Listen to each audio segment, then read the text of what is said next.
the weed dragon, right? So this No, I'm is talking about an actual flamethrower. Yeah, me too. Yeah. So this is a thing you hook up to a propane cylinder, Right. and you light it on fire, and it makes this awesome sound that sounds So like fun. a hot air balloon. Yeah, it's a blast. And it's I love it.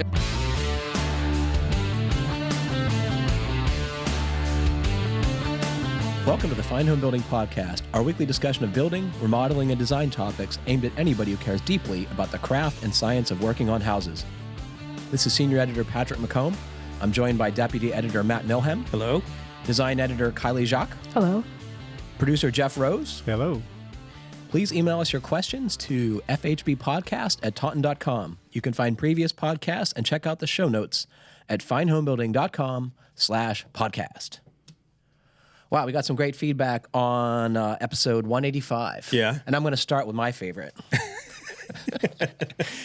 So you may recall we had a discussion of a ground level deck. Tony wrote in from upstate New York. And I think we all pretty much suggested that he forego the idea of a ground level deck and instead do a hardscaping patio, right? Yeah, because this was a deck. The one he was replacing was buried in the ground, and he was going to basically bury a new deck in the ground using today's inferior pressure-treated lumber. Right. So Tony wrote to us.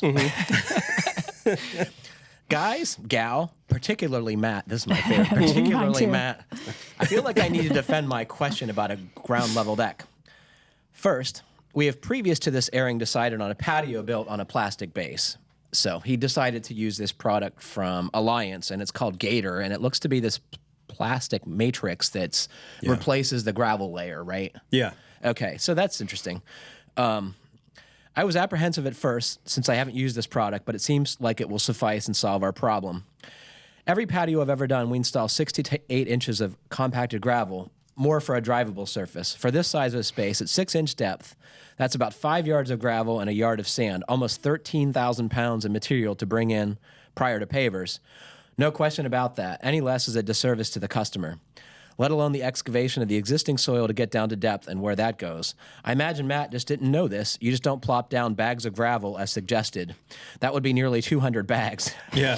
This all had to be brought from the road through a side yard and around 2 adjacent townhomes over their finished yard spaces. That's definitely a problem. Yeah. You can't be driving this stuff over someone else's yard. Even if you're using a wheelbarrow. Right. You just put down some plywood. Wheelbarrows are equipment tearing up their space. Lumber could be carried back there easy enough, which is much less intrusive. My apologies if that wasn't clear, but I'm guessing you haven't constructed a patio before. There's a lot of material. Yeah, there is. Yeah. This guy didn't tell us how big this thing was, though. He also didn't mention the side yard access. Yeah, we didn't know we didn't know anything about the whole access the real problem. situation. He asked us specifically, what would you do? And we told him. And he's doing basically what we told him to do. I think it's fine. You have constructed a patio, have you not? Yeah. Yeah. So, I mean, I know what's involved in it. I know there's a lot of material. But, I mean, depending on the size of it, yeah, if it's gigantic, I wouldn't want to carry all that stuff on my back either. But I still think it's a better solution than burying a new deck in the ground. And in fairness, Tony does too. Yeah. Right? So No, and I love that one, that he's doing a patio instead, but two, that he found this really cool product that at the end of the day, it's going to be less digging than if he had Built the deck. built the deck. Yeah. So And better for his customer. Yeah. Yeah. It's Have you gonna ever last a seen lot that longer. product used before? No, I'm going to ask it seems Tony really to keep Report back. Yeah, Yeah. report back on how that went, because I think that is a great problem solver for situations like this. And with the multifamily stock in our country aging, this is going to be an increasing problem. And access in urban lots even generally is a problem. Yeah. So this could be a great problem solver. So Tony, thank you for writing twice. And please keep us posted on how your patio goes. Yeah. I mean, this could be a great solution. Outside of that, anybody who wants to build a patio, now you don't have to dig down 8+ inches, because, I mean, 6 to 8 inches is just for your gravel layer, then an inch of sand. Right. And then your pavers. So you're digging down quite a bit if you're trying to get those pavers at grade. We got this letter, was it yesterday or 2 days ago? I haven't had a chance to dig into the specific products he's using, so I'd like some more details, but I'm sure he'll provide that after he's done this project and can tell us all about it. It's really light from what I can see. It's like 6.6 pounds for like almost 30 square feet of this stuff. And it's the bottommost layer, right? That's what goes down it's first. replacing the gravel layer. Right. Yeah, The gravel layer is kind of what consolidates the material underneath the patio so it doesn't shift. So that should be cool. Tony, thank you for writing. We also heard from Paul in Annapolis, Maryland. We actually heard from a couple people it was almost an aside on sprinklers. It was a discussion of code enforcement, right, that we were having. And Paul writes, I heard your comments on sprinklers. In the state of Maryland, all new construction and major remodels require sprinklers. This includes homes on wells, which is what your point was, that the sprinkler system is going to run your well dry. Mm-hmm. And there's a provision for that. Yep. The requirement requires a 500-gallon water tank and dedicated pump for the sprinklers. A standby generator is also required. Mm-hmm. Our school community lost 4 students and their grandparents to a fire in a home that did not have sprinklers. I would retrofit my house if it was feasible and affordable. Who wouldn't? But my gosh, can you imagine what this costs to prevent a fire? Like a 500-gallon tank. First of all, where are you going to put that? Yeah. That's the size of like 2 oil tanks. Right. Yeah. And then a pump and a generator to run the pump if the power fails. Yeah. And I mean, there's a lot of stuff to go wrong there. I mean, anytime you lose somebody, it's obviously, terrible. And if ideally you would want to have these in every house, but they're kind of creating a 2-tiered regime here where it's like this only applies to new builds. Mm. So like all the new houses are going to have this and all the old houses are still not going to have it. And I mean, he says right there, I would retrofit my house if it was feasible and affordable. And I don't know how feasible or affordable it would be to retrofit the vast majority of American housing stock with that. Which are more likely to succumb to fire, right? Right. And it's going to be at a minimum hundreds of years before the housing stock turns over and all houses have this if this kind of approach is taken. That? That's the thing. I mean, houses last a long time and people fix up old houses. And when they fix up old houses, they're not required probably, I assume, to retrofit something like this in there. Probably he says major remodels in Maryland, and we heard from another someone commented on the YouTube channel and said something similar, that you need the big tank and the pump to make it work. So probably a lot of people would just decrease the size of their renovation in order to get around it. Yeah, and I suspect there's a lot of code enforcement officers who would overlook those requirements in a remodel situation just because of the feasibility. Yeah. So that was interesting. I did not know anything about this. We heard from Scott, FHB podcasters. On a recent podcast, Patrick mentioned carpenter bees damaging his relatively new bench. I own my own small carpentry business that have made it through every podcast. I like how it says I made it through. I want to kill myself. My wife, Elsa Youngstead, is a professor in the Applied Ecology Department at NC State. We have collaborated on research about carpenter bees and how to prevent discouraged carpenter bee nesting. She is currently conducting research to see what wind hardness the bees won't drill into. Depending on how quickly they find the experiment, it could be a few years before we have results, though. She is currently putting together a survey about carpenter bees to document people's carpenter bee-related attitudes, concerns, expenses, and so on. If you are interested, you guys could potentially help promote it to your listeners when ready. The more input, the better. And he sent along a photo of an enhanced X-ray of a carpenter bee nest, and he says they do some serious damage. So I heard from Elsa this morning, and she said if you all want to share your thoughts, you should check out the youngsteadlab.org to see her research. And if you want to correspond with her and tell her your carpenter bee experience, you can send an email to carpenterbees@ncsu.edu. I love our listeners. Like, this is great. Who would have guessed that there's someone someone should be researching this, right? This is a problem. This reminds me of my year spent in an entomology lab shooting parasitic mites I guess they weren't, parasitic wasps and mites, beneficial mites throughout greenhouses to control thrips and whitefly. It was fascinating. What are thrips? Thrips are little insects that eat, begonias and impatiens and So we were saying only recently that every time we have one of these discussions, some new aspect of Matt's life is revealed. So you were also quite a font of experience. I can totally dork out on this stuff, so I'm happy that she wrote in too. When you say shooting, what do you mean shooting? I worked for a professor who was trying to figure out biological control agents. So he had this prototype of a gun. It was very Ghostbusters. I had a backpack and PVC pipe, and I would go in and I would shoot all these insects around. Crazy. It was so cool. I was imagining like a tiny little revolver. Do you have a photograph of you doing this work? This was pre-phones.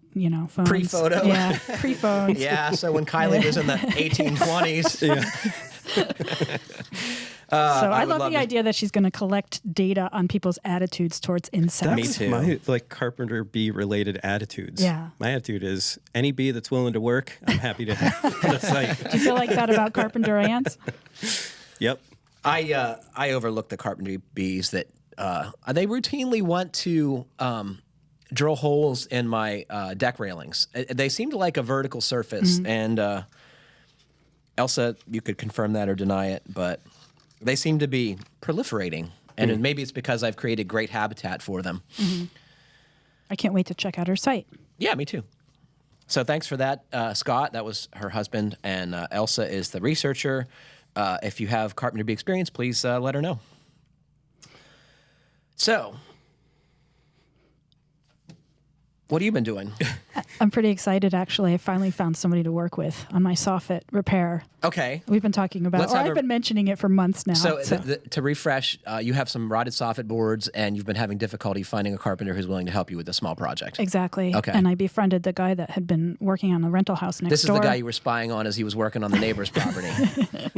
Yes, I got chummy with him. He's going to help me. I'm going to work with him. I've got the boards primed and painted and ready to go. You mentioned to me previously a somewhat anxiety associated with height. How high? This is not high. This is to the front. This is on the short side of my house. Great. On either side of the chimney. Cool. So we're going to, we inspected it together. We're going to rip all that out and see what's happening and then take it from there. And this is going to be a great opportunity to use an oscillating multi-tool. Yeah, he's going to bring his tools. He's going to let me use them. He said he would have to charge me less if I'm going to help, which I love.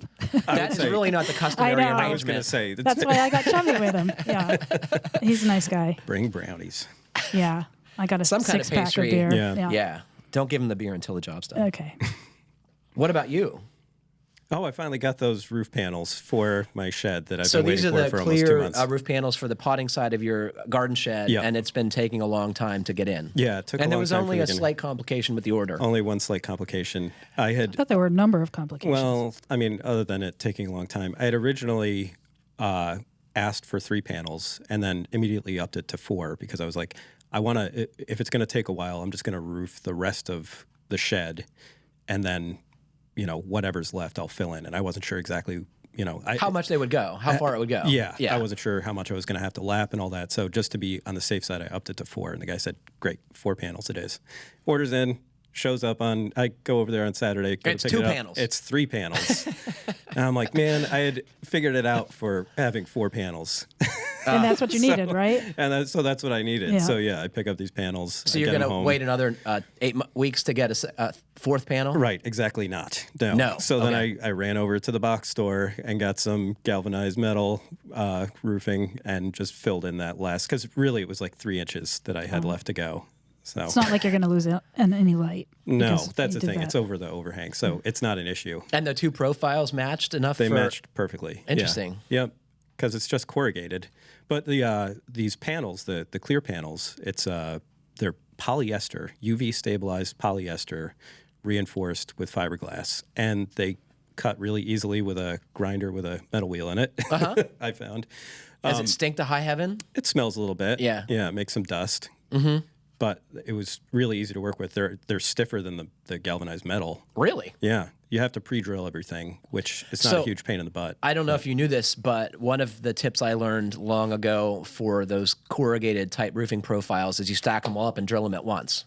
Yeah. What's the benefit there? I mean, other than getting them all done at once. Well, the biggest thing is that the fasteners are all lined up and look great, right? Okay. If you try and do it on the roof, inevitably they're kind of zigzaggy and look terrible. Mm-hmm. It was fine. I did it all up there. You did it the hard way. Yeah. Well, because I wasn't 100. The purlins should have been spaced out exactly the same, and I believe they were. That is a key requirement that they have to be parallel and But I spaced mean- evenly from the eave. Yeah, it only took like an hour to get them all up. So, Yeah, I love sheet panel roofing. That is a wonderful thing. yep. What's the status of the inside of it? I'm not doing anything there. No, I'm gonna. That's Heather's domain. Yeah. Well, we haven't really figured out exactly what we're gonna do with that side, and now we've got almost a year to figure it out. So. Right, because the planning season is Yeah. past. Yep. Cool. Is your hope to do some like winter greens and stuff or fall because it'll be warmer than ambient? I have no idea. Okay, well, I that's don't know what it is. We need to get her on the show. What have you been doing? So the bedroom saga continues. I'm not going to belabor that, but so yesterday, interestingly, independently, my wife and I both went to the paint store and came back with chips. And Are they super different? no, they're surprisingly consistent. they're And she also compatible. went to our local fabric store, which specializes in kind of cast off bolts, and she bought some upholstery fabrics too that we think we're going to make our canopy and Roman shades with. And we thought that might be a good way to like get the color palette going, but I'm not convinced because that stuff was all ugly. But I am considering taking Carol and Liam to Manhattan to go to the garment district and check out some. You love it there. I remember when you I came back. don't really love it there. I love the variety in the fabric store. I mean, it's just interesting to walk and see all the different things, right? But like going to Manhattan and trying to park, Well, and that's a whole like it's different- just yeah, like, no thanks. Train. Take the train. So you know me, right? Yeah. Yeah. Do you know what that costs? Yeah. It's not that bad. It's like $100 for 3 people. Yeah, maybe. That's like a third of our Is it a fabric lot? budget. Is it a lot more expensive to take the line? What is it? The New Haven line you be on? Brewster. Well, so it's less on the weekends. Maybe I'm exaggerating to say it's like $100, but if you go during the week, it's like $30 a person to go both ways. Yeah, then you I got to can't park. remember. At the train station. It's Yeah. Free on the weekends. to park. Yeah. Okay, that's good to know. On the weekends, especially if you go in the morning, it's really easy to get to Manhattan. The parking is the issue because it's stupid expensive. The Right. last time we went, I think it cost $60 to park for an hour. Yeah. And then if you don't get back the moment, They tow your car, or they push it it off the top of the parking garage. But if you're lucky enough to find street parking with like a meter, then it runs out and you're going to get a ticket and you're going to pay as much as you would have if you just taken the train. I was just about to say, it all boils down to you really should just take the train. Yeah. It's to reinforce that point. The last time we went to park in the garage, we like witnessed this whole scene of this guy losing his mind at the attendant, right? Just like people in New York are really, really uptight. I could picture myself doing that. That's why I stay away. Man, this guy was really bent. So I'll keep you all posted on that. So we still don't know their colors. I'm going to work on the cabinets this weekend, and yeah, so it's okay. We're Cabinets for what? Your bedroom? yeah. So that I've made the wardrobe cabinet. The bed is done. There's some discussion of actually building another bed, making it bigger. With a seam in the middle? No, a king size mattress. Oh, Yeah. Yeah. How can you sleep with, in the same bed with somebody else and not have a king size bed? That's what I always wonder. Well, so Queen is not bad, but we Yeah. recently came back from a long weekend getaway where we stayed in a full size bed, which I think is like 4'6". Yeah, it's yeah, small. that sucked a lot. Yeah, that's Yeah. terrible. I love my wife, but she's not a pleasant sleeper. Moving on. Moving on. Yeah, if she ever listens to this show, I'm going to be in trouble. I don't think there's a risk of that. Should we get to a question here? Let's do it. Please. Yes, please. John from New Jersey writes, "Hi, guys. 2 years ago, my wife and I bought a 1935 Colonial in northern New Jersey. I'm an avid DIYer and try to do a lot of work in and around the house myself, but I know my limits and when it's better to hire a contractor. I recently found significant rot in the corner post of our screen porch. The lower 4 inches is probably 30% completely gone, and the rest doesn't look like it has much to go. It has clearly been patched a few times, and it's time to just replace it entirely. I understand the fundamentals of what needs to be done to fix it, but lack the confidence and helping hands to do it myself. I've been trying to find a local contractor to do this for the last week and a half. I'm not necessarily looking for the absolute best guy out there, but I don't want a crappy hack job that will have to be redone in a few years either. After phone calls and emails to numerous contractors, no one has contacted me back. One of the calls was to a slate roofing contractor who also does exterior carpentry, and we've paid thousands of dollars to do work on the house in the last 2 years. First to inspect the roof prior to purchase, and followed by general repairs and snow guard installation. He's well known to be the best slate contractor in the area.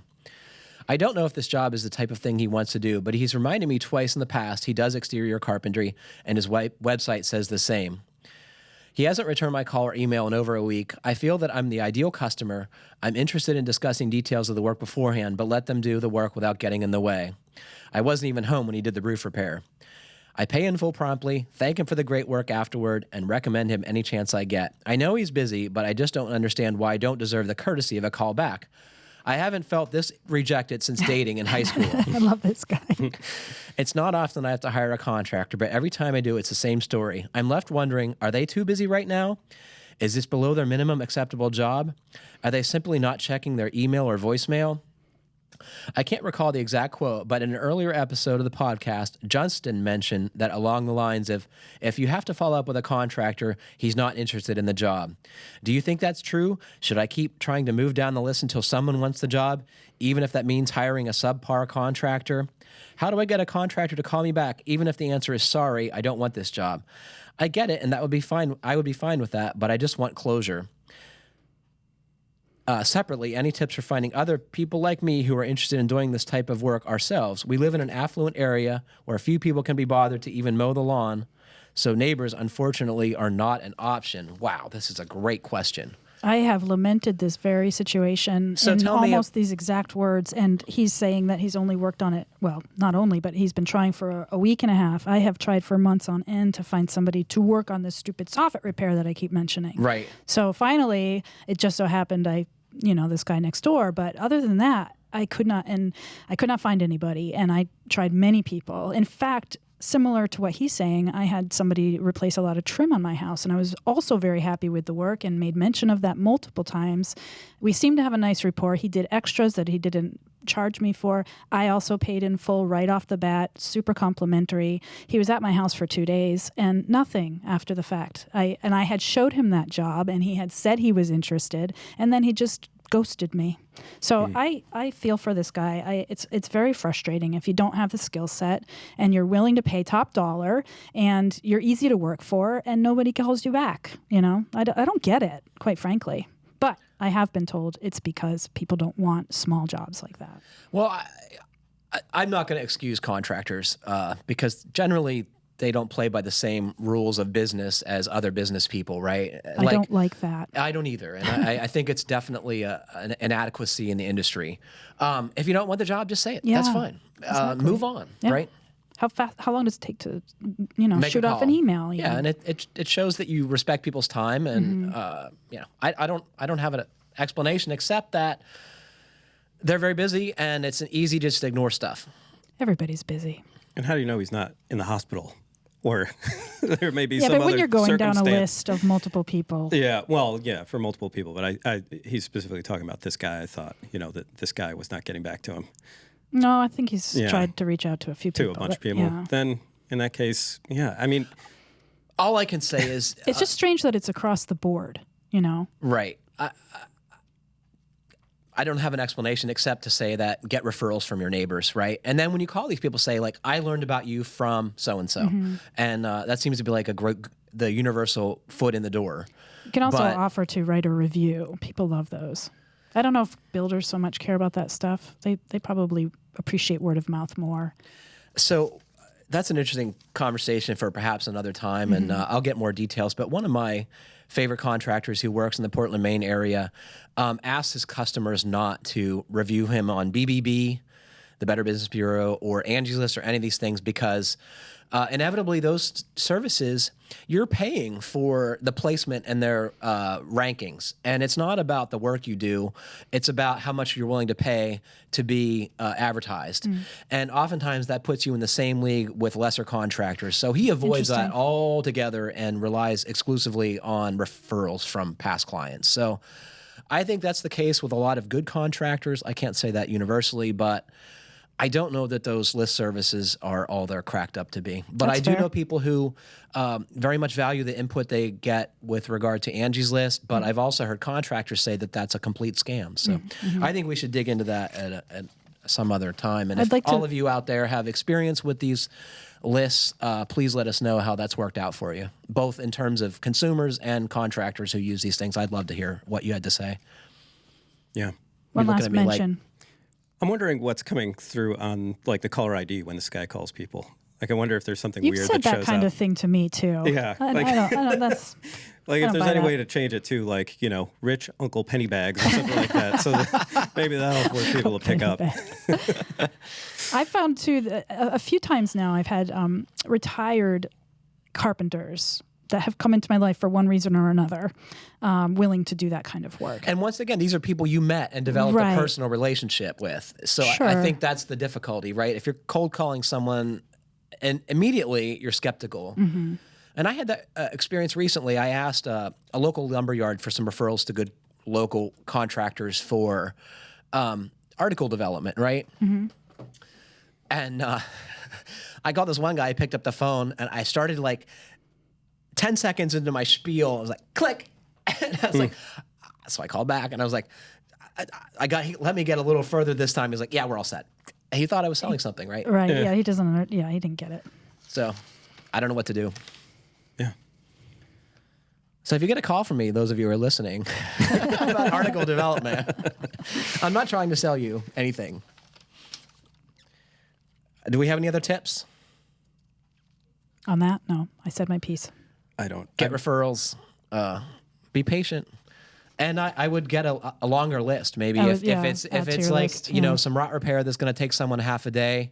Try and scrounge some other things that could make it at least a full day's work, and tell them that you're willing perhaps to wait until they have a day in between projects or something falls through, a material delivery didn't come or what have you, and you're willing to take them on short notice to work on this stuff and work it out ahead of time and That's a make it good easy idea. for them. Yeah. I would say make it easy for them generally. We heard from Paul from Las Vegas. Hi, guys. And I'm going to say, and Kylie. First and foremost, thank you for being such a valuable resource. I spent more time than I care to admit listening along and reading through the form. It's another So one of those kind of. painful to listen to us. I have a 1950s single story that I'm remodeling. The ceilings and walls are all plaster with metal diamond lath. The ceilings have an extremely heavy stipple with some peaks reaching an inch long. Oh, that's awful. Yeah. While they're in great shape, zero cracking or separation, they're wildly hideous. I believe most of the ceiling is unpainted, with some areas definitely have a latex paint where an addition was done in the 90s. I'm pretty capable with a drywall knife and mud, but don't have any experience in plaster. My question is, what's my best material choice for skim coating the ceiling? Can I use compound against the plaster? Quickset as a first coat and topping compound as a final coat, or do I have to go with plaster? I also haven't ruled out covering the whole thing with 3/8-inch drywall or ripping the whole thing out and starting from scratch with drywall. Any input is appreciated. He's got all his bases covered. Yeah, he seems to have a handle on what's going on here. Flexible. What do you think Ace McCarlton would recommend? Probably some kind of Lime plaster. lime plaster. Why not? She'd say build a house out of straw bales and What do you have- plaster it. What do you have to rip out the roof? The ceiling?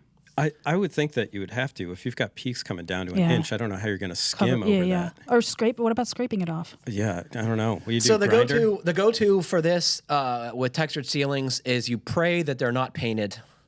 If they're not painted, it's pretty easy. You get yourself a pump sprayer, fill it with water, cover the floor and get everything out of the room and soak it, and then scrape it off with a mud knife. And it comes off surprisingly easy. If it's painted, the material won't take on the water, so it's not going to come off. And then you have to scrape it off mechanically, Does which that work with plaster as well as? I'm told it does. Okay. I've done it with drywall textured coatings. Yeah. Once by accident, I tried to paint it. And when you start painting it, you realize that it starts unrolling onto the roller. Yeah. And then you can just scrape it off. But I would try that and see how it works. Otherwise, you're going to have to sand it. And I would either invest in or rent a drywall sander with dust collection, and I would wear a respirator because oftentimes these products have asbestos fibers in them and you really want to protect yourself. It might be worth getting it tested before you even attempt this. For the painted sections, I would be very tempted to rip down the ceiling and hang new drywall. But that's a big job, a lot of mess. I can see why you would want to do everything else instead. You might be able to sand the painted surfaces too with the sander, but the latex paint is going to have a tendency to clog the sanding discs very quickly. Yeah. So I think some experimentation here is in order. Ripping lath down, I would not want to. Especially guy's the gonna diamond get- lath, which yeah. is like razor Blood blades. lath. Yeah. What do you call it? Blood lath? Blood lath, yeah. I mean, the guy's just going to get all kinds of cut up. Yeah. Is that used anymore? Yeah. Oh, yeah. Yeah. Yep. I think that's still the common exterior treatment, right? Mm-hmm. Yeah. I would also try calling a contractor, a drywall contractor, and picking their brain and potentially hiring them to do it because it's going to be a mess. You might want to rent a storage locker and get all the stuff out of your house before you do it and then do it all at once. And then once all the stuff's in the storage locker, you realize you don't need it anymore and you'll say, what is that stuff I have in the storage locker? Time to downsize. It's time to move. Yeah. Noah writes, hello, Fine Homebuilding crew. I'm a partner with a home performance contractor in upstate New York, the real upstate, where it's easier to get to Canada than it is to Albany. We got some great pros in our letters today, right? Yeah. My big issue and the question I wanted to bring up has to do with code enforcement and the general lack of knowledge that surrounds the energy auditing profession. I have found that code enforcement in rural areas is still not enforcing the envelope tightness tests that have been required since his state, adopted the 2015 IECC code. Do you want us to tell us a little bit about what that is, Matt? The International Energy Conservation Code. So And in 2015, what happened? I have no idea. They started requiring blower door They tests started in New requiring York. blower door so, tests, and I thought yeah. it was in the 2012 code too, but It may have been. yeah, but maybe New York didn't adopt that Right. provision in 2012. Yeah. But it says that if you live in the majority of the country, your home has to be 3 air changes or less per hour. Mm-hmm. And in warmer, I think it's the first 2 climate zones. It's 5 or 6, I forget. But I will put that in the podcast page. I should have looked that up. Sorry, folks. And it assures home buyers that the house is not leaky, and therefore your conditioned space inside is not losing its warm or cool air to the outside, Yep. or vice versa. The cost to run the test is negligible in comparison to the cost the new homeowner will have to heat and cool a leaky home. By not requiring the test, they are creating brand new homes that are potentially leaky, inefficient, and unhealthy. Do you think the building industry is doing enough to educate builders and homeowners about the resources available for testing? What can be done to push inspectors to require the test? These are just my questions that have to do with new construction. I feel like the trades far too often go into a home without a complete understanding of the system. They end up making recommendations that fix paper cuts when there are still bullet holes in other parts of the house. Thank you for your time and everything you do to make the podcast every week. Well, you're welcome, Noah. And let's talk about the blower door test. What about it? I love it. Yeah. And there's like... Didn't you tell me that you have 6 changeovers in your house? Yes. My home is terrible. I think mine probably is too. We should test your house. Yeah, we should. We should go do that, and Okay. we could report on Do it we in have the a blower? podcast. Do we have the equipment? Yeah, Yes. we've got one in the closet downstairs. Yes. We have the good kind, too. Yeah. And there's no better way to find out how your house performs. And especially a new home, that's wildly important because huge air leaks are common in new homes. Colin gets upset when we call them thermal bypasses because he thinks it's geek speak instead of just saying holes. They are just holes that allow conditioned air to move outside the house or unconditioned air to come in the house, right? Yeah. And boy, an easy way to tell if you have these problems is to pressurize the house and see how many pascals of pressure you can get easily. So how much does that cost, ish? I'd say a few $100, and it's usually part of a. Do you think that's the problem? That it's too expensive for most people? I think the big problem is there's no enforcement. If no one's requiring you to do it, Yeah. no one's going to do it. Yeah. Just like if there's no speed limit enforcement, everyone drives 100 miles an hour. Yeah, I mean, that's the thing. He says, do you think the building industry is doing enough to educate builders and homeowners about the resources available for testing? Yeah, I think a lot of people know that these things are available, but if they're not required to use it, you're going to ignore it because it's just an extra cost. And what is it going to do? It's going to point out the flaws in your building. And if you have And serious flaws, gonna it's cost you often even hard more to money. fix, right? Yeah. It's a difficult fix if you have all your siding up. Ignorance is bliss. Is that what you're saying? Yeah.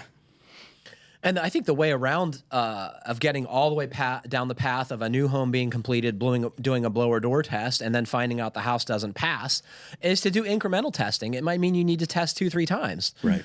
And that's normal in high performance contracting, but it's certainly not normal in mainstream building, I would say, in remodeling. It's rare. At which points would you do some testing in a new build?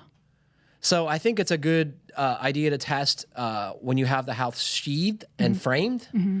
And then again, when the windows and mechanical systems are in before you start putting up the wall finishes. And what do you do if you find that there are issues? Well, it's easy to fix in both of those situations, right? You know, if you do it when the house shell is complete, you're going to be able to get to the thermal bypasses that you wouldn't otherwise when all the pipes and wires and stuff are in the way, and you fix them. Mm-hmm. And it's easy to fix because everything is wide open.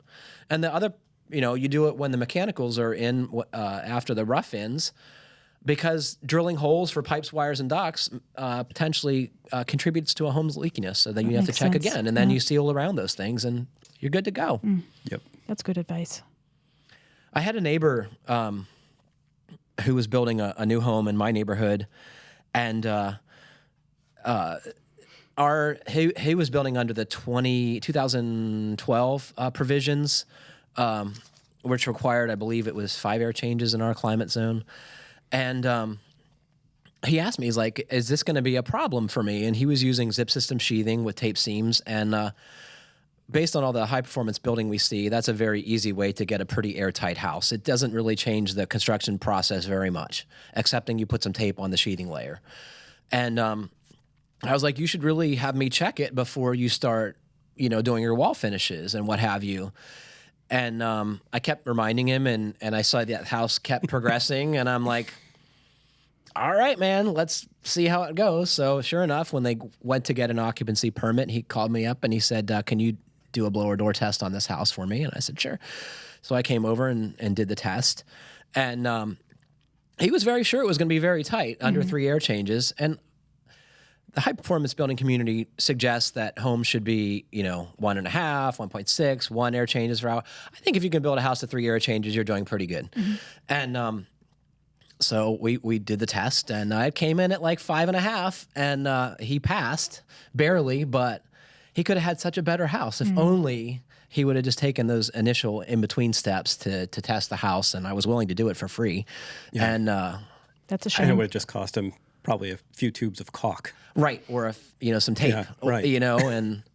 And my guess is it was a singular area, and if I had to guess what it was, I bet it was between the sheathing, the bottom of the sheathing, and the foundation transition, which is a very leaky spot. Mm. Yeah. And he didn't put a zip system tape there, and I don't know if even the zip system tape will stick to concrete or masonry in that location, but that's a notoriously leaky spot, and I don't think he gave much attention to it. And I think that could definitely change 1 or 2 air changes on a reasonably sized home. So is that something that homeowners have to take upon themselves to make happen? That's not something that builders are going to be recommending? I think it depends entirely where you are. Mm-hmm. And I know in New York metro area, New York City metro area, blower door tests are a matter of course. Okay. And I think in more populated areas, they're more commonplace. I know Maryland is very strict on that stuff. They are in code generally. I was not surprised to hear that they were enforcing the sprinkler provisions as an example. So this question got me looking into different sources, and I didn't realize it was such a Wild West when it came to code enforcement. Oh yeah. Not just energy, but any code. I feel silly for not knowing that. So in rural areas, it's very common. In rural areas specifically, there's no right. code enforcement. Like Vermont. Said to be. I hear builders and homeowners say, well, we don't have code. Well, that's not true. Mm-hmm. Every state has some version of the IRC adopted, mm-hmm. right? Mm-hmm. It's just a matter of, is anyone enforcing the provisions in it? So you're obligated as a professional builder to build to the code that's adopted by your state or your municipality. If there's no enforcement, it doesn't let you off the hook. So yes, in a rural area, if you're a homeowner and you want to be assured that your home is built to code and has the airtightness testing, you're going to have to drive that. You're going to have to make your builder do that stuff. Code is just the minimum also. Right. Right. It's the worst house you can build legally. Right. I hear people say that a lot. Yeah. I mean, yes, that's true. But if you build a house to code and follow all the provisions, It's fine. You got a pretty good house. Yeah. You're a fan of the pretty good house too, right? Yeah. You've said that. Yeah. You're You're not referring to getting the the- like kind of informal standard that is not Quite like super high performance, right. but just like we're building a good house. It's going to perform well. It's going to last a long time. Yes, I'd say that's the right way to go. Yeah. Which is slightly above code minimums. Yeah, that's once again, it's an informal standard, so I think everyone takes their own meaning to what it means. Right. Yeah, I guess you could just say like build a code minimum house and say, yep, That's it's a pretty pretty good. good house. And I think you could arguably say that Yeah. that it's a pretty good house. As far as folks who work in this industry, Noah, I think rightfully is expecting some help from the code enforcement to drive his business, right? If there's no one requiring these provisions for home performance audits, that stuff is often done by third party to verify the airtightness and insulation success. Yeah. So those guys want code to require this so they have more business, I'm sure. Yeah, I know there have been complaints from other people who are in, doing stuff similar to what he's doing. Because Myron Ferguson, I think, used to do that, and I don't know if he does anymore. No, he's stopped. Yeah, because It wasn't enough work. Right, and I don't know if that has something to do with NYSERDA, which is the agency in New York, I think, that kind of oversees this, or what it is exactly. I can't remember where the breakdown was, but yeah, Myron just got out of it because he just couldn't deal with it anymore. I think a key to this, and it puts builders and their clients in a somewhat adversarial relationship. Good builders are going to tout that they do all this stuff. Mediocre and bad builders are not going to mention any of this, and it's up to good builders to inform their potential clients that, look, I'm going to do all this stuff that's required, and you're going to have a house that's going to perform well when it's finished. But unless someone hears that, how do they know that the other builders they're talking to aren't going to do this stuff, and they have a house that's not going to perform? It's an education to the end user, as many things are. Which is, I think, his point. Yeah, That has to happen more. So Noah, get on your own soapbox, buddy, and tell people that in your area that this stuff should be done, and you're the guy to make sure it's done right. Yep. I've known builders and home performance people, and they write little pieces for the local newspaper, and local media especially is willing to print that stuff because they need to fill pages, and explain to people what the benefits are of a blower door test and what it means in terms of money and comfort. In the very high echelon of performance building, many builders don't even talk about money because that's not an issue with their clients. But that's what speaks to the general populace. Comfort is what those people talk about. Right. But if you're talking about the masses, money works. Yeah, and Plattsburgh is cold. I don't know if he's up there or Watertown or wherever, but It's cold. It's all cold up there. It's cold. So anecdotally, I was in the Portland, Maine area this past weekend to go to the beach for a long weekend. And for whatever reason, Portland is an epicenter of high-performance building. They have suppliers that handle the products. They have builders who are interested in doing this work, and they seemingly have clients who can afford to pay it and are willing to. And I was talking to my wife about this because I gently pitched the idea of visiting some of these high-performance builders while we were up there, vacationing. Yeah. And I didn't end up doing that, by the way. But She's afraid of Ben Bogey's beard. Who's not? And I said, I don't know why this is happening in Portland. It's a medium-sized city. And she's like, because it's freaking cold, Patrick. And I'm like, well, yeah, that's why. Oh, it's also pretty liberal. Yes. This high performance building definitely goes with money currently because it's not inexpensive. Right. Yep. So I hope that was helpful. Andy from Norfolk, Virginia writes, Dear Fine Homebuilding Podcast, I've enjoyed the podcast. I just finished listening through all the episodes. As a DIYer with moderate skills, I've used the podcast and links you post online for a bit of a crash course in home building. I'm in the process of converting a 1924 leaky home, which I purchased about a year ago, into a net zero house. I'm working with a building scientist out of Charlottesville, Virginia, so I have most of the air sealing and roof venting plan down. However, my question is more about the aesthetics. My home has a large brick walkway leading up to the front. The oldest photo I could find is an aerial from 1978, so I know the bricks are at least that old, but not the same type of brick as the foundation. While the foundation of the home is lime-based mortar, the steps on the front of the house and the walkway are some type of Portland cement. My question is about how to restore the walkway.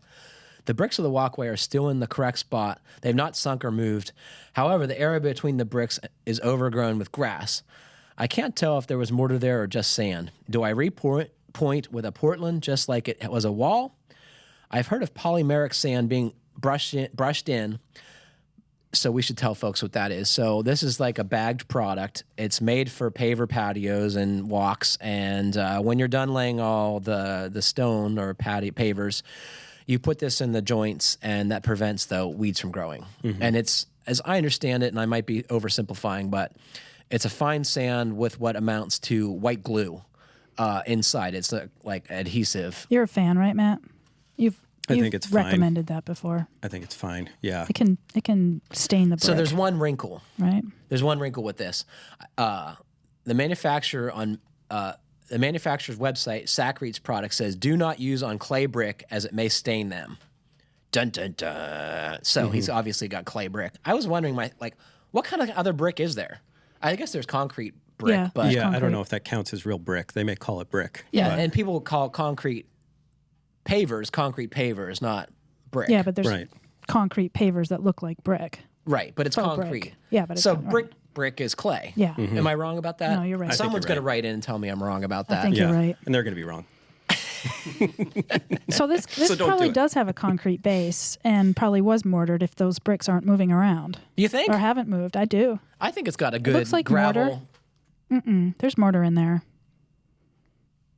If those bricks are as level as they look, I would bet money on the fact that Well, so you're our landscaping core of the team here. So you would say that it's there impossible was to lay probably, that brick. I wouldn't that say it's impossible, but my guess would be that there's a concrete base. Yeah. And the bricks are on top. And that works because it's North Carolina, right? Because if True. you did that around here, it would.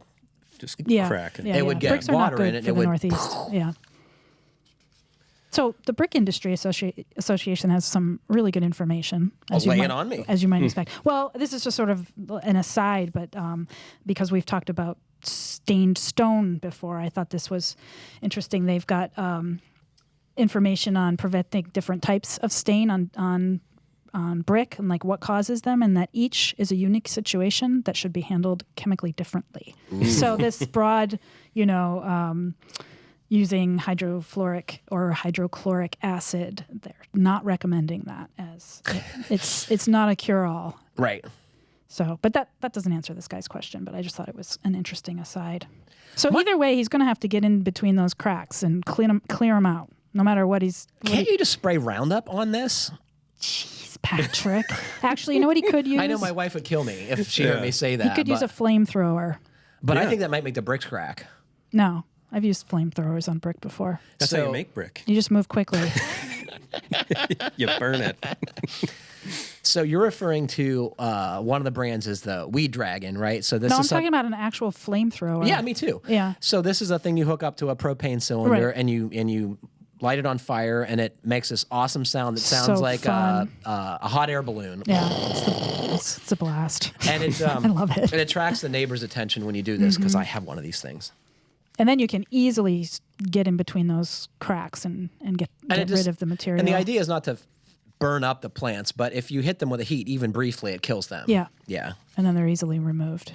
And it smells really good. It smells like burnt vegetation when you're done with this process, I can tell you. You could also just get some of those FRP roof panels and put them over top of it for about an hour. It'll kill the grasses. How do you know that? Put them in the shade. Went to the box store to get the metal. Got home. It was in the sun. Probably been in the sun for about an hour. Got a big rectangular patch of dead grass. Oh boy. I've heard of contractors telling me the same thing when you put clear poly out on the lawn that you'll kill your client's grass in very short order. The flamethrower is more fun. That's just fun. Yeah. So what do you think? What should he put between his brick? So, Tony wrote to us about the paver patio versus deck thing, right? So he sent us a link to this website that shows this matrix product that he's using as the base for his pavers, right? Right. Wait, can I just interject and ask if there's another layer between the pavers and that product? Is there something else in there? I think it's sand. Just sand. I think so. Like bedding sand. But- I think, yeah. I don't really know. Okay. But that was my recollection. Okay. But Proceed. so this company that makes this matrix for the pavers patio bed also makes a polymeric sand that doesn't stain brick. So they say. So they say. And one of the secrets to not staining the clay brick is to make sure they're really dry because clay is very porous. And if you put the sand all over the brick, it's going to dissolve the glue component, and that's what the residue that's left behind. So apparently this product that they make, and it's Alliance is the manufacturer, G2 Rapid Set Intelligent Polymeric Sand. Nothing like smart sand. It brings new meaning to pound sand. And if you stain your brick, you can go to the Brick Industry Association's Just to get the page stuff on off. how to fix it. And I would say just try this stuff on a spot and see if it works. Yeah. And if it's dry, try it. Yeah. The one issue you sort of run into when you try to use sand with brick or anything that's just rectangular like that is there's not a lot of rotational interlock with brick or anything that's just a rectangle like that. With like cast pavers, usually they kind of like lock together in a certain way. And bricks don't really do that, especially when you have joints the size that this guy does. They're not really touching each other. Yeah, because old brick are not uniform by any stretch, right? Yeah. They're not all the same shape. Right, but the bricks themselves aren't even touching. So if you're just putting polymeric sand or anything that's not really like cementitious or whatever in there, then depending on what the base is, I would worry a little bit that it would start to get a little wonky. Yes. Yeah. Just the whole sand thing. You don't like? I don't, because this is what it's going to look like in 2 years. What's the alternative? Mortar. But you can't do that in much of the country. In North Carolina, it's probably fine. But, you can't do that up here. Well, that's why I like decks better. That's why you want to move to North Carolina. I was surprised. I was expecting a train wreck. I think the sidewalk looks fine Yeah, to me. I mean, there's something excepting for the weeds growing between the joints. Maybe he just needs to deal with the weeds and not worry about Yeah, it. not worry about it. Get the weed dragon. Mm-hmm. Have some fun. Mm-hmm. Make the neighbors stare at you. And you only have to do it every 3 weeks or so. I wouldn't say. I mean, I do mine twice a year. Really? And, yeah, but it gets bad before I do it again. Yeah. You're laughing at me. Well, it's not that. I think I just imagine you letting it grow so that you Can burn the snot out. It's just much more dramatic when it does happen. Yeah. That's any excuse to buy a weed dragon. I'd say just do. I've never heard it called that. That's one of the brands. It's a brand. Okay. Yeah. Don't buy the cheap one from. Oh my God, where did I get the first two I bought? Northern Tool and Equipment. So there's the $50 one and the $80 one. So of course I bought the $50 one first, and it broke quickly. So I sent it back. They sent me another one that broke. I sent that back and spent the extra at $30 to buy the good one, which I've had for years now. So don't buy. How do you tool it around? Do you just move the propane tank by hand? Yes. Yeah, I had to do, when I was using one, I was working at the Woodland Park Zoo in Seattle, Washington, and I had to care for a lengthy gravel path / road, and I had to do the edges of it every 2 weeks or so. And it was a long way to haul a tank by hand. They're heavy, right? So I put it on a dolly. I had a whole system rigged up. Makes sense. Yeah. You guys Yeah. didn't have goats at the zoo? Just No. drag one of those around on Yeah, a leash. that would have been. To eat the vegetation? Yeah. Yeah, and the roses. Yeah. I thought you meant to pull the propane tank. Probably do that too. Gum it all up. I think goats are fun. Yeah. They are. I have seen them in action, taking care of hillsides and such. Yeah. So here's some recommendations, like with regard to using polymeric sand on clay brick. First one, red clay brick are a candidate for staining under any conditions, so it's best to avoid them. Before you apply the sand, you want to make sure the pavers are completely dry most of the way and through if you want to avoid staining. This means waiting if you've used a pressure washer or if it's rained. It's important to remove all the dust created when you put the sand down. After you've swept everything that you can into the joints, a leaf blower set on low and held at about a 30-degree angle will gently remove the excess dust. This dust is what caused the stains once wet. When watering, it's important to add enough water to saturate the sand, but not so much that you float the polymers out of the sand. So they're saying wet it, but don't like saturate, soak it. Mist. Protect your finished patio while it's setting. Cover it with a plastic or a tarp. Make sure to direct pedestrian traffic for 24 hours and vehicular traffic for 72 hours away from where you worked. There you go. So we don't have a lot of time, but I wanted to bring up a couple things in our little closing points section of the... So did you guys hear the Marketplace morning report on 2 days ago? Like a very small fraction of it, I think. Did you hear this? was I did walking out not, the but I know door. what you're I know referring you to. guys listen to NPR in the Yeah. morning, so that's why I ask. Yeah. I only know it because you mentioned it. So this one discussed the year's shortage of new homes. Harvard's Joint Center for Housing Studies says the U.S. is not building enough housing. Last year it was 1.2 million versus 1.5 million that's needed. Reasons cited include land prices and material costs and a shortage of skilled workers. Many workers permanently left the industry after the Great Recession, and young people aren't attracted to construction work. Women also stay away, comprising just 9% of the workforce. They also say that immigration crackdown has affected the labor supply. This result means residential construction is focusing on the higher end, and which means that housing is getting more expensive. Yeah. Yeah. The stuff that is getting built. Yes. Yeah. So I take a little bit of issue with this. Like, what? Only- You take issue with statistics? Well, just that the way it reads here, and I didn't hear the story, is that the solution is to build more houses, and I don't necessarily think that that is the Yeah, solution. but you have to have enough houses to replace the ones that are lost and decrepit, right? You also need to make better use of existing housing stock. Tell me how. Well, second homes, third homes that are sitting vacant all the time. I don't know. There's a lot of houses that are not occupied, and that's a problem. Also, What's the solution, though? You can't. I don't people... have the solution. Think tanks are working on it. I don't have the solution, but I just think it's something that needs to be brought up. What That ab- building more houses is not. You can't have a one-pronged solution to the housing crisis. It's just. It's So not what are enough. what are your what are ideas for other So new prongs? urbanism is key, right? What do you mean? New urbanism. The whole idea Well, is our readers might not. okay. So Listeners. It's about planning for densely populated areas, right? So you have mixed use buildings that have a mixed socioeconomic population, occupants, in a densely situated area. Sure. So you're So just we're going back to the old model where people old model. lived in the city. yeah. They got on a streetcar. They went to work. Mm-hmm. They worked. They got on a streetcar. They went home. And the store was nearby that you got your groceries from. This place was nearby that you got your shoes fixed and all these other things. But we don't live in places like that anymore. Well, you can with smart urban planning, right? I just think housing policy needs to change to some degree, and the focus is on first-time home buyers, and last-time home buyers need to be just as prioritized to ensure that downsizing plays a bit of a part here.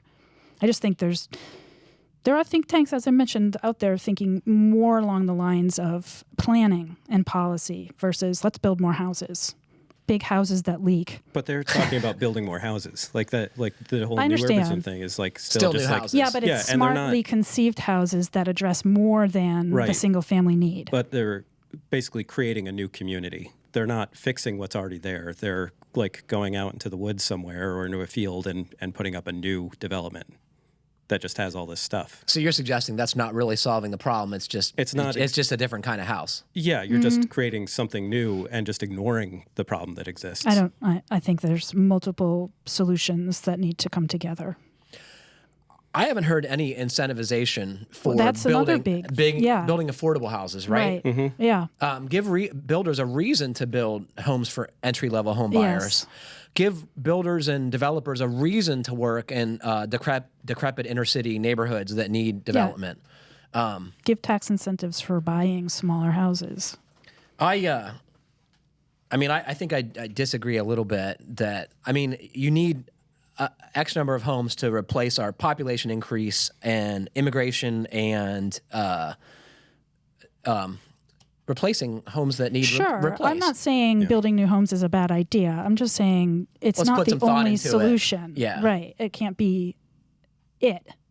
Just keep building new houses without giving thought to how are they going to perform? How many needs are they going to meet? Yeah, right. Not just energy performance. I mean, like population performance. One of the other aspects of this piece, well, I'll link it on our podcast page for those of you who are interested. It talked about how rental housing has been almost keeping pace with the need, but because there's not enough housing for purchase, rents have increased more than wages. So what troubles me is the people who are most affected by this are people who are at the bottom of the economic rung. They're paying more for rental. They can't afford to buy homes, which anyone who studied it would. The way to build long-term wealth for your family is to invest in a house for most people, right? Most people don't have enough money to have a lot of investments. But if you can pay a mortgage for 30 years, you end up with a house that you then turn over to your heirs, and it is one of the single biggest factors in improving people's lot in life. Yep. And so I think we should be doing more to give people that economic leg up that home ownership really contributes to. It also gives people a stake in their community, so they have a vested interest in seeing that the schools are good, seeing that the police are doing their job, seeing that the criminal element is kept at bay. And if you're a renter in a town and you might have to leave because your rent's going to go up next year, you have very little stake in those considerations. Those are all good points, yeah. Man, I love getting on my soapbox. Yep. I know you do. Can I give a shout out to our listener, Chris, who turned me on to see Jane Drill? Okay. Yes. Do you remember that little drywall repair question I had and yes. plan I have to fix the ripping paper? Well, we didn't have a video on that. It's minor. But the listener made this recommendation to me, and I watched Jane drill. She wasn't drilling, but I've met Jane. You have? Yes. So it was a fantastic video. I've got all the materials. I'm ready to go. She is way bigger than us. That's all I can say. She's She's got awesome. tons of followers, and she does a great job. Yeah, she It was does. very informative. And it's meant to be very approachable for folks who are Like me. just learning stuff. Yeah. Boy, we need more of that too, right? I just want to give a shout out to ourselves here. I got an email this morning. Yeah. Congratulations. The Fine Homebuilding podcast is now ranked number 377 on the Apple Podcast education chart in the U.S. Number 377. I think that's ahead of where I graduated in my class. You can get updates on your show every week. Just claim your Chartable page to see your chart reviews and reviews from Apple. So this was a Fork over your money. Yeah. We'll tell you how this awesome was a you very are. heartfelt note from Dave, who's the co-founder of Chartable Podcast Analytics. So those of you who are out there, thank you for making us number 377, and we'll continue to try and move up. Yep. So I went to Chartable's. They have a little bar graph that indicates our downloads. And no, it's actually the position on Apple's educational podcast list. And we seem to rank much better on Fridays when the show comes out. And then it goes way down until the following week, then it goes way up again. So sometimes we're as high as 200. Well, that's because people's podcatchers probably update automatically, and so it's just automatically And it downloading. automatically made me think that this is kind of dubious, but Yeah. maybe I'm being uncharitable to Chartable. Nice. Well, it's just like lettuce.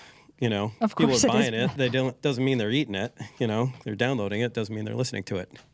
You don't think folks are listening to our? I think a lot of people are listening, Yeah. but Some just people because it's are- downloaded doesn't mean it was listened to. Right. Some people are just slogging through them as We heard twice this week, right? Well, unfortunately, that's all the time we have for today. Thanks to Kylie, Matt, and Jeff for joining me. And thanks to all of you for listening. Please send us your questions to fhbpodcast@taunton.com. My last appeal actually generated a few more questions. I think we got dozens this week. So those of you who are out there listening, if you have a question, send it in. We love it. We love to hear from you. If you have feedback on other episodes, please send it. Good, bad, or otherwise, we love to hear from you. That's one of my favorite parts of doing this. So help us out. And please like, comment, or review us however you're listening. It helps other folks find our podcast. Thank you, and happy building.